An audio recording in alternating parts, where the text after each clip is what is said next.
All right, part 2. So, March 1st, it was the February day. I don't know if it was a leap year in 2021. It was the day before March 1st.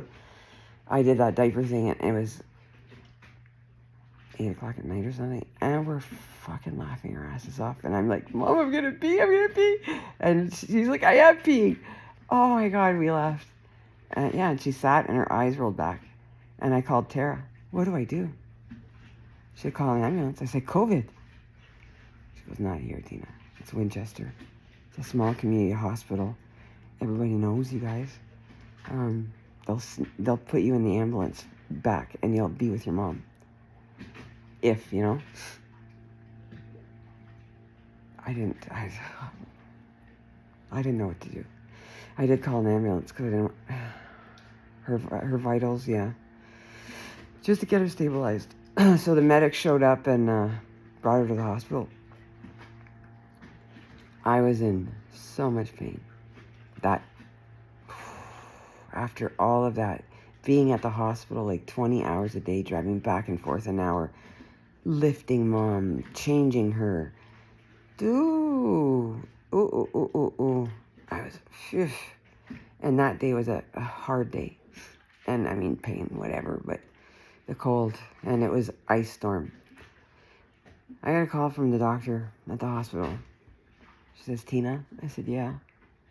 She says, I'm with your mom. You better get here fast if you want to say goodbye. I said, what? I said, I don't think I can get in that frozen car with my body, like my back. I don't think I can. I won't be able to move. And she says, well, you know, your mom knows, and blah, blah, blah. And we'll keep her alive as long as we can. No, this isn't happening. My mom is not dying in a fucking hospital. No. I called Kevin. My rock. My soft place to land. I said, what do I do? He goes, baby, you'll never forgive yourself. All right. Come on, warrior girl. I'm trying to get up off the couch. Yeah, I had 2 surgeries too on my lower back prior to that. Anyways, ice storm. I didn't even do the windshield, and I floored it to the Winchester Hospital with Willow, my Great Dane, because she didn't stay alone. She was, anyways, left the car running, ran in the ambulance bay, and I'm looking at my mom, and she's still there, but talked to the nurses and the doctor, and I'm looking through her vitals, and yeah. I said, you need to add a couple of extra meds. Please. They really help. And then Kevin showed up, and I was so frozen. Like, once the metal gets cold from cold, you can't warm up.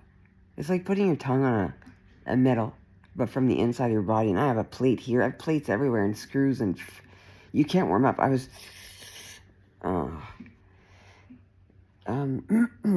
it was about midnight now. I said, I have to go home.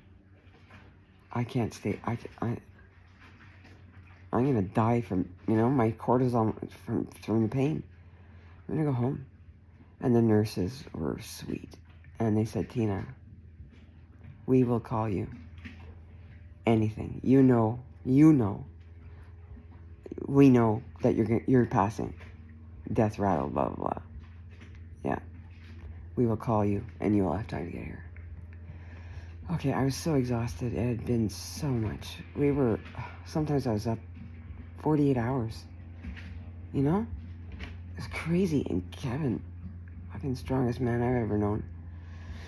And my dad. I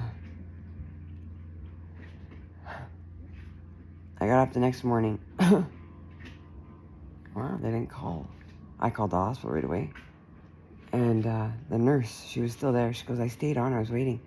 I called you at 2:30. What? She said she was going. We called. So what number? I didn't. I had it on Do Not Disturb, but Kevin's in my favorites. The calls come through, and I was so exhausted, I didn't even think of it. She was still alive. So I floored it to the hospital, and they had already ordered ambulance transport to bring her home. She's not staying here. That stubborn woman lasted 9 days, and that hospital said she'd be gone. The nurse, Tara, today, 9 days. She had the surge 3 days prior, where they call friends. You think they're totally back to normal. I've seen it in everyone. She was bleeding from her spine. She was bleeding from her elbows. I'd lift her up and, Mom, you're fucking as stubborn as I am. March 9th, I got on her hospital bed, and I did all the time. I slept with Mom and Dad all the time. Danielle, you need to let go. I was so proud of myself because I was so strong. So strong. Oh my God, you need to let go. You are hurting yourself, Mom. And you know what? It's going to be okay. I've been up there. I know how it is, Mom. We can never be apart. You need to let go, Mom. For me. I don't want to see you like this. It was awful. At least she had a catheter in by now. Oh my God. Anyways, it's terrible. So I sat back on the couch, and I gave her a couple of extra shots. You could do, if you notice a little bit of discomfort, you'd do a power shot of Dilaudid, or I didn't put her on morphine. No, I did Dilaudid and no morphine. I put her on different meds. Oxycontin. So I'd give her an extra shot if she's, show a little bit of... Nobody I love is going to feel a thing. I'll tell you that much. And, so... The best advice I ever got was,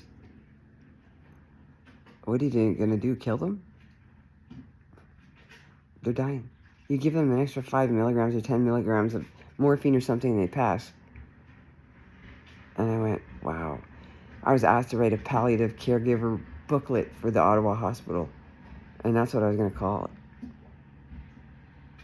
What are you going to do, kill them? They said 98%, 99% of families do not take their loved ones home, palliative. And I was fighting to get my dad home. It's not a big deal, and it's an honor, really. So yeah, I did that. I sat back on the couch, and then it was about 2:13, 14 in the morning. And I made playlists for my dad, for my mom, for Danielle, for everybody. That they could listen to, while their music played such a huge role. My dad, I knew what song he was going to pass on. The Old Rugged Cross, and that's exactly when he passed. And my mom it was, Thank You. So I had it right at the end. And as soon as that song started, I was like, oh God. And the death rattle. She went quick. Holy cow. Wow. Called the nurse. The nurse was an hour and a half away, or an hour 45 minutes away. Our regular nurse had tested positive for COVID, so she couldn't come, even though. Anyways.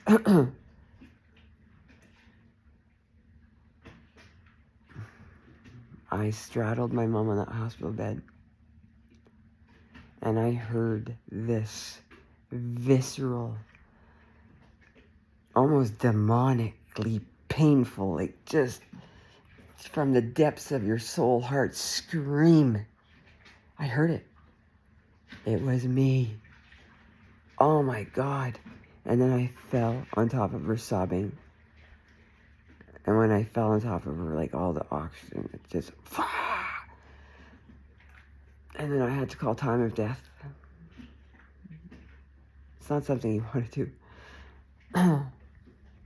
Well, I mean, I've done everything else. I've done surgeries inside of her body with the other surgeons because I knew her wound better than anybody else. They asked me to, let's go.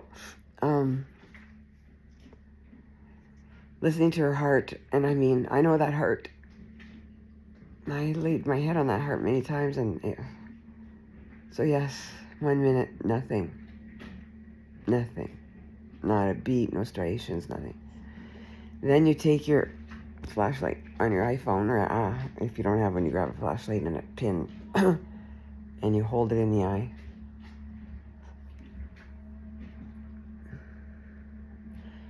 You know when someone's gone. You don't even have to do that. The pupils didn't react for 2 minutes. But you know, it's like doll eyes, right? But I can still see those eyes. And it kind of takes over for my mom's beautiful, alive eyes. But, all right. Part 2. This was part 2. Now part 3. I'll get to the part